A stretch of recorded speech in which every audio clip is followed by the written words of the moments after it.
Assalamualaikum warahmatullahi wabarakatuh. Perkenalkan, nama saya Sofia Yanti, NIM 18231039. Di sini saya akan mempresentasikan laporan hasil kunjungan industri dan pengolahan makanan bioteknologi sederhana.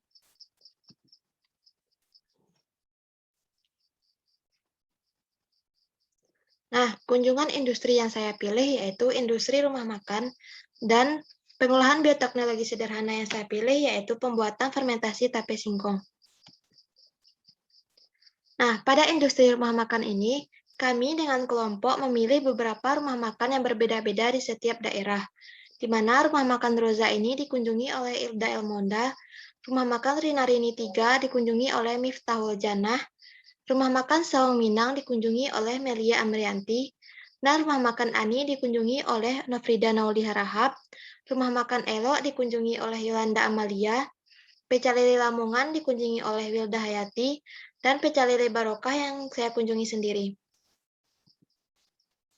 Nah, inilah profil rumah makan yang kami dapat dari kunjungan tersebut, di mana rumah makan Roza ini lokasinya yaitu di Kerinci Kayu Aro Jambi, rumah makan Rinarini 3 lokasinya di Naras Pariaman Sumatera Barat, rumah makan Saung Minang lokasinya di Rupit Murata Sumatera Selatan, rumah makan Ani lokasinya di Sibolga Medan Sumatera Utara, rumah makan Elok lokasinya di Patumuan Pariaman Sumatera Barat, Pecalele Lamongan lokasinya di Marapalan Simpang Haru Padang Timur, Pecalele Barokah lokasinya di Rao Pasaman Sumatera Barat.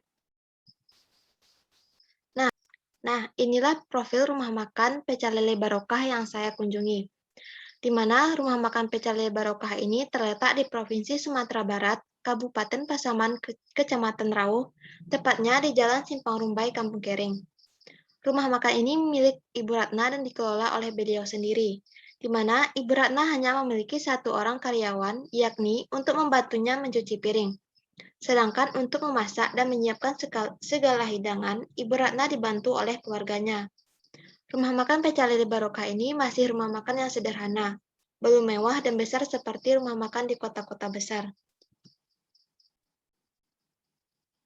Nah, inilah hasil laporan kunjungan industri yang saya dapatkan, di mana pengolahan limbah organik seperti sisa makanan, tulang ikan, dan ayam, dan nasi-nasi sisa, Ibu Ratna membuat tempat pembuangannya sendiri di belakang rumahnya dengan membuat galian lubang agar limbah tidak bertebaran kemana-mana. Selanjutnya, pengolahan limbah anorganiknya seperti sampah limbah plastik, Ibu Ratna membuangnya ke pembuangan sampah masyarakat yang sudah disediakan oleh pemerintah setempat. Selanjutnya, pembuangan bekas air cuci piring atau air sabun. Rumah makan ini menggunakan ember berisi air yang diletakkan di sebelah rumah makan, dan pembuangan limbahnya dibuang ke got. Nah, dari hasil kunjungan industri rumah makan yang kami lakukan di berbagai daerah, maka dapat ditarik kesimpulan bahwa limbah yang dihasilkan dari sisa makanan baik organik maupun anorganik tersebut tidak dikelola dengan semestinya atau tidak baik, yang dimana dapat mencemari lingkungan. Hal ini disebabkan oleh berbagai faktor, salah satunya yaitu kurangnya ilmu pengetahuan tentang pengolahan limbah yang benar, serta dampak-dampak negatif yang akan didapat oleh mereka sendiri dan kurangnya kepedulian terhadap lingkungan. Nah, inilah dokumentasi kunjungan industri rumah makan yang kami lakukan di berbagai daerah. Selanjutnya, pembuatan fermentasi tape singkong, di mana latar belakangnya yaitu Indonesia memiliki beragam makanan tradisional yang tak kalah enaknya dengan makanan modern. Rata-rata makanan tradisional, khususnya di Indonesia, menggunakan bioteknologi tradisional dalam proses pembuatannya. Salah satu makanan tradisional Indonesia adalah tape. Tape adalah makanan tradisional yang terbuat dari singkong yang telah difermentasi menggunakan ragi tape. Namun, seiring berjalannya waktu, tape sering dilupakan karena masyarakat lebih memilih makanan modern daripada makanan tradisional. Nah, tujuan penelitian ini adalah untuk mengetahui peranan bioteknologi dalam cara pembuatan fermentasi tape singkong. Yang kedua, manfaat penelitian, di mana manfaatnya yaitu diharapkan dapat berguna bagi masyarakat umum, khususnya generasi muda, sehingga lebih mengenal tape mulai dari proses pembuatannya hingga pemanfaatannya dalam menambah wawasan. Sementara itu, manfaat penelitian ini bagi penulis adalah menambah pengalaman dalam membuat tape. Penulis mengharapkan lewat penelitian ini, generasi muda dapat mengembangkan bioteknologi tradisional guna meningkatkan kesejahteraan hidup manusia.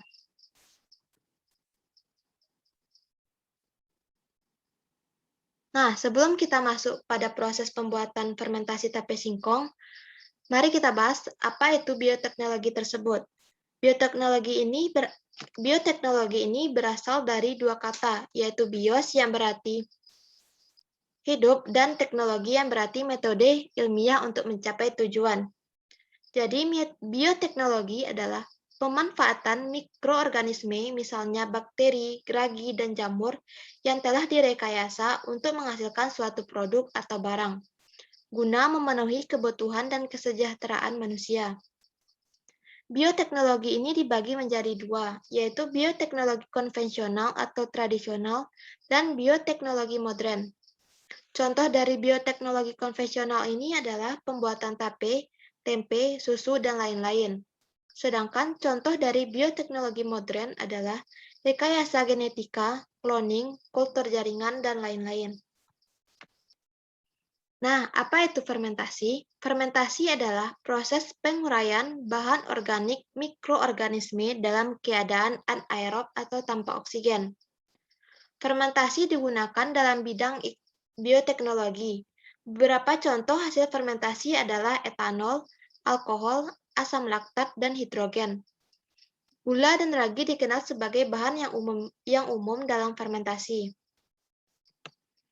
Tape adalah makanan yang dihasilkan dari proses fermentasi bahan pangan berkarbohidrat seperti singkong oleh ragi. Manfaat tape singkong ini adalah tape dapat menjaga tubuh kita hangat karena mengandung alkohol. Tape juga dapat mencegah pengeroposan tulang atau osteoporosis karena mengandung vitamin K. Selanjutnya, tape juga mengandung yeast sugar yang mampu mensintesis vitamin B1, B3, dan B12, di mana vitamin B1 berguna untuk mengubah karbohidrat menjadi energi. Vitamin B3 berguna untuk kesehatan kulit, meningkatkan nafsu makan, memperbaiki sistem pencernaan, dan lain-lain. Sedangkan vitamin B12 berguna untuk mengubah karbohidrat, protein, dan lemak menjadi energi. Nah, tempat dan waktu penelitian ini dilakukan pada hari Sabtu, tanggal 22 Mei 2021, pukul 14.30 sampai 15.30 di rumah.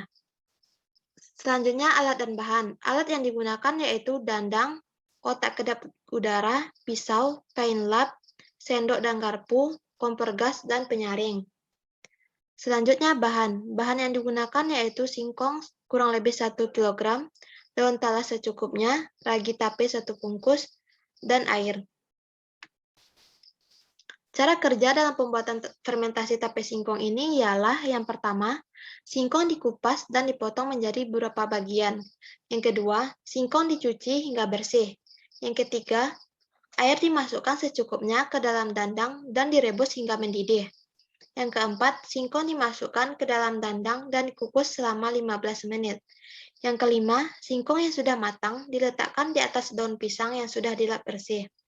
Yang keenam, singkong ditaburi secara merata ragi tape yang sudah ditumbuk. Yang keenam, singkong ditaburi secara merata ragi tape yang sudah ditumbuk sampai halus. Yang ketujuh, singkong yang beragi dibungkus dengan daun talas dan diletakkan di dalam wadah kedap darah yang telah tertutup rapat. Tahap selanjutnya yaitu tape ditunggu selama kurang lebih 2-3 hari, dan setelah itu tape sudah siap untuk disajikan. Nah, kesimpulan yang dapat saya tarik dari penelitian ini ialah tape dibuat dari singkong yang telah difermentasi oleh ragi Saccharomyces cerevisiae yang mengeluarkan enzim yang memecah karbohidrat pada singkong menjadi glukosa atau gula yang lebih sederhananya, sehingga tape terasa manis. Yang kedua, salah satu faktor yang berpengaruh pada proses pembuatan tape ini adalah udara, di mana proses fermentasi terjadi dalam keadaan anaerob tanpa oksigen agar enzim pada ragi Saccharomyces cerevisiae dapat pecah. Apabila ada udara, maka proses pemecahan enzim tersebut dapat terganggu, yang dapat mengakibatkan kegagalan dalam pembuatan tape. Yang ketiga, lamanya proses fermentasi tersebut dipengaruhi oleh kadar alkohol yang dihasilkan oleh ragi tape.